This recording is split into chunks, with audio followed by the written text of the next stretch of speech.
Pour présenter son livre, le Sénégal interdit la vente de l'ouvrage de l'inspecteur principal radié des impôts. Pétrole et gaz du Sénégal, chronique d'une spoliation, ne sera donc pas disponible dans les librairies ici au Sénégal. L'écrivain Charles Moreau parle de censure, une censure qui, selon lui, doit être révolue. Reportage de Fatou Bintou Conté et Ababacar Camara. Censurer un livre au Sénégal n'est pas quelque chose de nouveau. Durant les différents régimes qui se sont succédés, selon l'écrivain Charles Moreau, des livres ont fait l'objet de censure. Et pourtant, les Sénégalais arrivent à l'obtenir par d'autres canaux.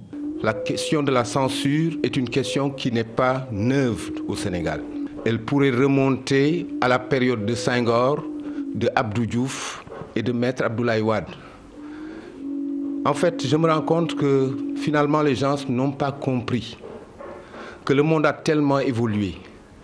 Pour paraphraser Magloane, il est devenu un seul et immense pays où en un clic, il est possible d'être informé ou de s'informer sur toutes les choses qui réellement vont et viennent ou se passent dans le monde. La dernière en date, le livre de l'inspecteur principal radié des impôts, Ousmane Sonko, interdit de vente au Sénégal.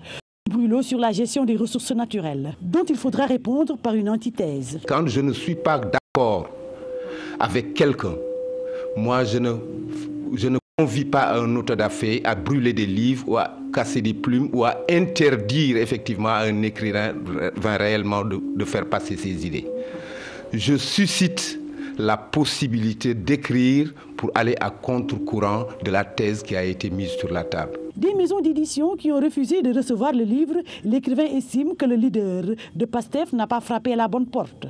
Il m'a dit et donné la liste des 2 éditeurs qu'il est allé voir. 2 éditeurs sur 51 éditeurs au Sénégal.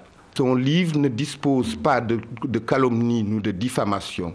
Avec plaisir, je le sortirai. Ainsi, l'ancien inspecteur des impôts et domaines a fini par exporter sa cérémonie de dédicace en France, car il s'est heurté au refus de la direction de la surveillance du territoire, qui n'a pas autorisé le livre au Sénégal. Et nous restons avec cette interdiction de vente du livre d'Ousmane Sonko au Sénégal. Le ministre d'État, Mba Ndiaye, affirme qu'il est des ressources naturelles de son pays. Mba Ndiaye est au micro d'Alassane Ba. Je vous propose de l'écouter. Je pense qu'il faut être positif.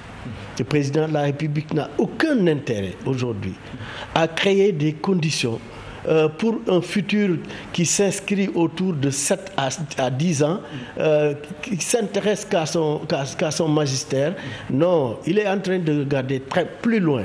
Je ne connais pas exactement le contenu du livre. Vous savez, gouverner, c'est prévoir. Et le monde traverse à l'état actuel des balbutiements qui peuvent remettre en cause des stabilités. Et vous savez, la stabilité du Sénégal est une stabilité qui concerne toute la sous-région, pour ne pas dire toute l'Afrique. Et donc aujourd'hui, accepter des sorties qui ne sont pas éclairées, qui peuvent avoir des points qui divisent plus qu'ils ne rassemblent, vous savez que là, l'État, comme il a l'obligation de prévoir pour la sécurisation majeure de notre pays, ne doit pas laisser, au nom de règles démocratiques secondes,